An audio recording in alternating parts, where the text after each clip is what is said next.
Welcome to another episode of what is now called Scrapyard Repairs, and I haven't made a video since before I changed the name, but I felt like Paperclip Garage was a little, I didn't feel like the name really fit all that well. Let's just put it that way. So today we are here back with my 92 Chevy C1500. For the longest time I thought this was a long bed, and I don't know why I thought that, but it is a crew cab. Or not a crew cab, extended cab. So we learn as we go. Excuse me.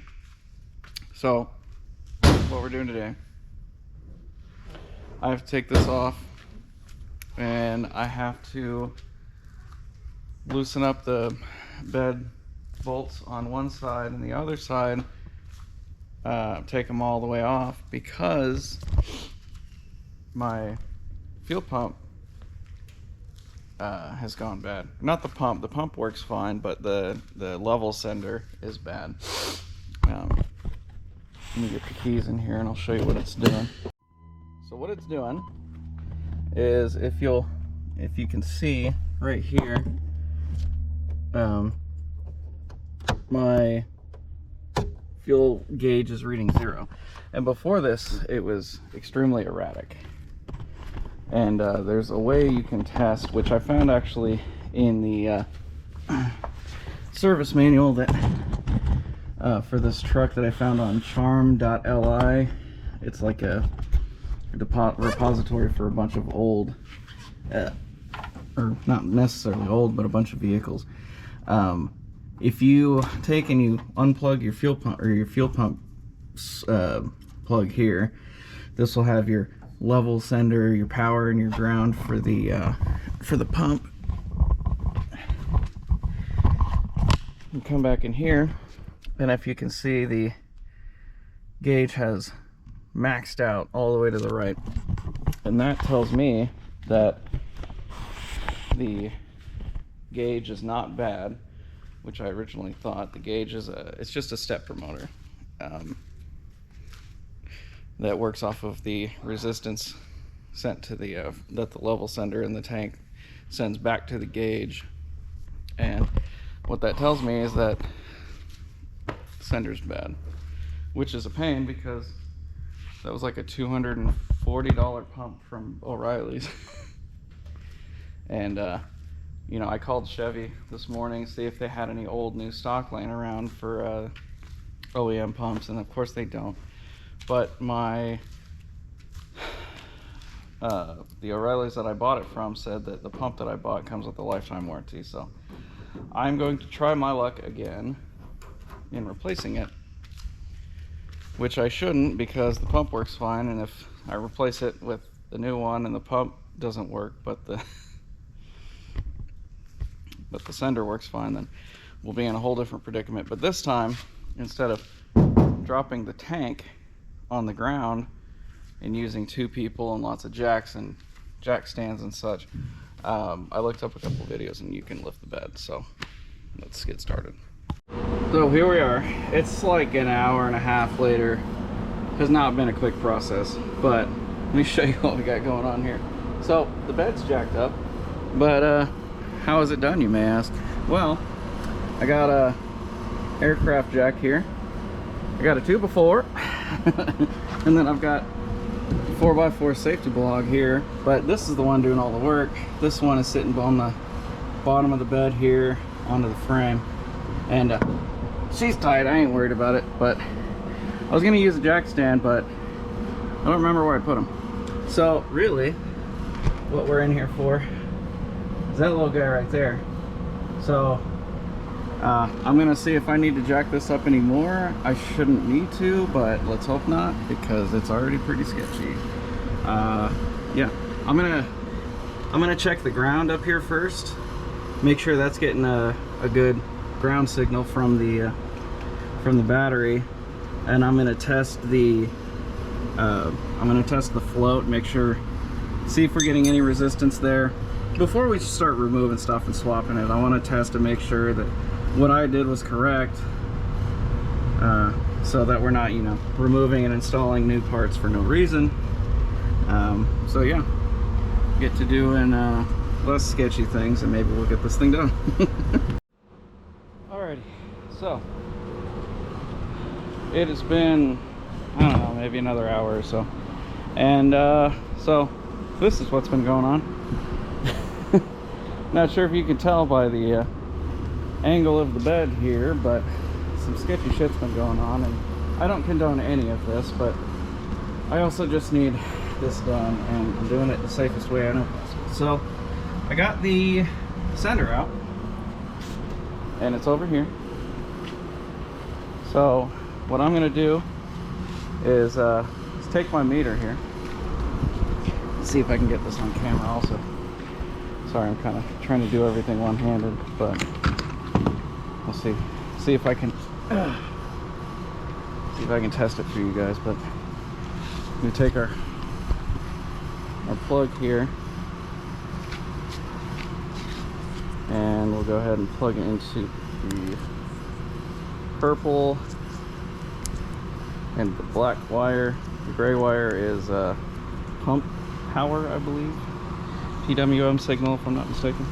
So right now we should have what the tank would read as an empty tank, and it does look like that. And as you raise this lever here,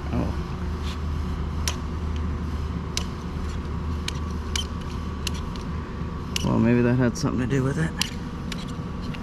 Something's sticking in there. But it should, when you read the ohms here, it should, as you slowly raise the needle, or the arm here, it should raise between 0 and 90-ish ohms. But something has gone horribly wrong here. I'm not sure what, but that would be why my tank readings were always all over the place. So I'm gonna take this unit back to O'Reilly's. I got a lifetime warranty. I'm gonna get it replaced. Even though it's still technically functional, I don't want to deal with inconsistent tank readings. So let's go to O'Reilly's, get this swapped out quick, and be back to put it back in. Okay, welcome back. So just got back from the O'Reilly's, and it looks like they had one pump in stock, which is great because that's all I need. So we got here set up with got it all out of the box and everything. Got the meter hooked up to the purple and the black wires again, like I said earlier. And you'll see on this, the action is much more smooth. The other one was sticking a lot, and I don't know why, but as you can see here on the ohm meter, we got a nice smooth action all the way up to 90, as it should. So we'll go ahead and get this pump in the truck, and then before I put the bed down, I'm going to go ahead and turn it on and test everything, make sure that we're reading properly. And I won't start it with the bed up like this though, because I don't want it to vibrate off or something. So yep, let me get this installed and give you an update after that. First, I get this. Oh, I out the dirt. I see them. The O-ring goes to the ones. Over here. Over here. And some of this dirt probably on the outside. That's just the way it goes. And then one ring, one last. Alright, get this on. Sure, I'm not that O-ring in. Good deal. It's much easier on this video. You'll take out the truck, but you know, it's like, I don't really work anything. That's not the thing. And I realized my mistake that I should put this on before the tank. O-ring seems nice.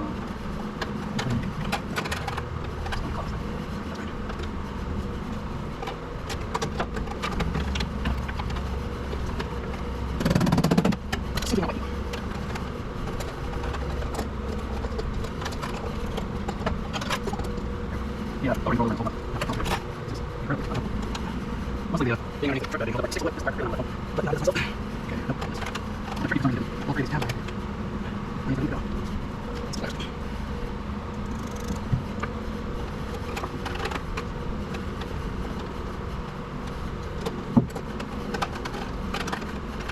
It's so much easier. No.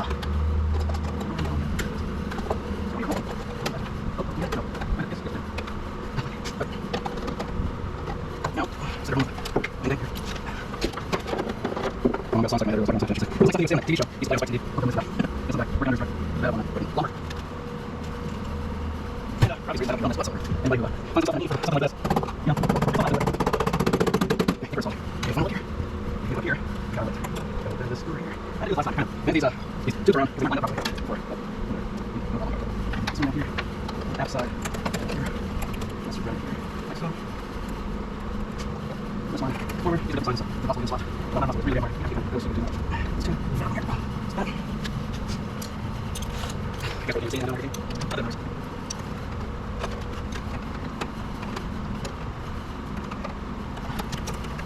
Yeah. Okay.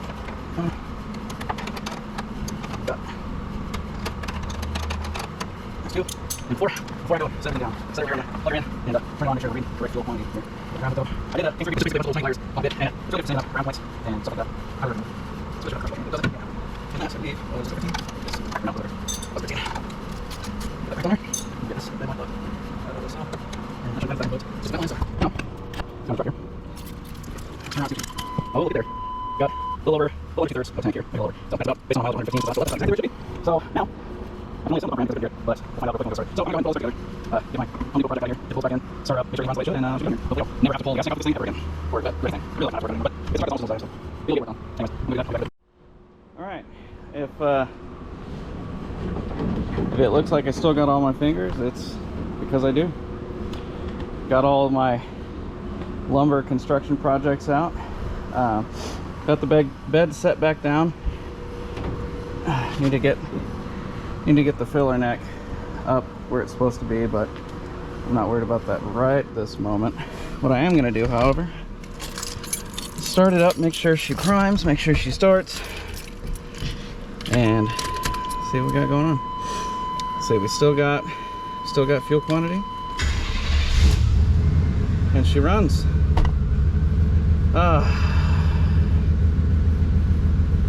Thank God.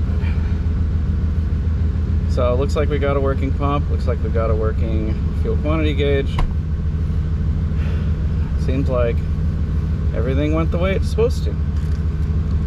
So now that everything works, go ahead and I'm gonna get my earplugs back on this time. So I can get my impact and put all these frame bolts back in. Get the bed back bolted down. I got one ground I had to disconnect for the tail light wiring back in the back. Go ahead and take this back to Home Depot, and I want to get the jack under this. I know it's probably a failed endeavor, but I wish that wasn't bent. That's the only thing I don't really necessarily like about this whole thing. Oh, I guess this got a little bent up when I tilted the bed. I also had to pull one of the bumper bolts, one of the bumper bracket bolts I should say, because it was blocking access to the bed bolt underneath it. But it doesn't look like anything got tweaked. Body lines are still where they're supposed to be. I'm hoping this still works. Yep. That still works, so I don't think I tweaked the bed. I think having that thing in there helped. Oh, there's my jack stands. Yeah, the toolbox definitely made it heavier, but I'm too lazy to take it out. So yeah, I'm gonna call this a win. Just had a bad sweep on that resistance pot for the fuel quantity gauge, and yeah, it looks like everything's kosher. We good. So I'm gonna go back here, put all these bolts back in, and get her going. And I don't know, maybe I'll record it, maybe I won't. Kind of depends. I'm not being a very good cameraman today, but kind of just trying to get it done and get out of here. So I got next week I have a brake switch coming because my cruise control still doesn't work. I did swap this, which the old one was in not bad shape, but the lettering was all worn off and the button was sticky and all that, so I figured, I was hoping that would be what fixed my cruise control, but it wasn't. So I suspect the brake switch. I did replace also, let me pop the hood here. I also replaced the cruise control controller here. It's got a new box with a wire that goes all the way down to the throttle body here, and that didn't fix it either. So the only thing really that's left in that system, if it's not the speed sensor, which it's the same speed sensor, if I'm not mistaken, that runs the speedometer, and the speedometer runs great, very stable, so I don't suspect that.